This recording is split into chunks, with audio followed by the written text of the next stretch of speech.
चौकी हुमाचे पहचे के नाचे आई। तो दोस्तों आज बात करने वाले हैं पावर स्टार पवन सिंह और ट्रेंडिंग स्टार खेसारी लाल यादव के बारे में। तो दोस्तों अगर आप पवन सिंह के फैन हैं तो इस वीडियो को लाइक कर दीजिएगा, और खेसारी लाल यादव के फैन हैं तो इस वीडियो को लाइक कर चैनल को भी सब्सक्राइब कर लीजिएगा।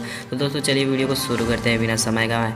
तो दोस्तों सबसे पहले बात करते हैं पावर स्टार पवन सिंह के बारे में। तो दोस्तों आपको बता दें कि पावर स्टार पवन सिंह का एक सॉन्ग रिलीज हुआ है जो कि काफ़ी तेज़ी से वायरल होते हुए नज़र आ रहा है, और यह सॉन्ग ट्रेंडिंग नंबर 1 पे ट्रेंड कर रहा है। दोस्तों इस सॉन्ग का टाइटल है पाँचे के नाचे यह।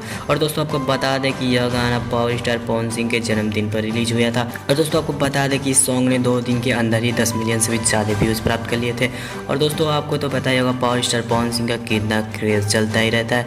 और दोस्तों वही बात करते हैं खेसारी लाल यादव के बारे में। तो दोस्तों खेसारी लाल यादव का तो अलग ही जलवा रहता है, और उनका जितना ही गाना आता है वो सभी ट्रेंडिंग नंबर 1 पे ही रैंक करते हैं। और दोस्तों आपको बता दें कि खेसारी लाल यादव का एक और गाना आया है जिसका टाइटल है झगड़ा 2.0, और वो गाना ट्रेंडिंग नंबर 3 पे रैंक कर रहा है। तो दोस्तों आप लोग कमेंट करके बताइए कि आप पावर स्टार पवन सिंह के फैन हैं खेसारी लाल यादव के।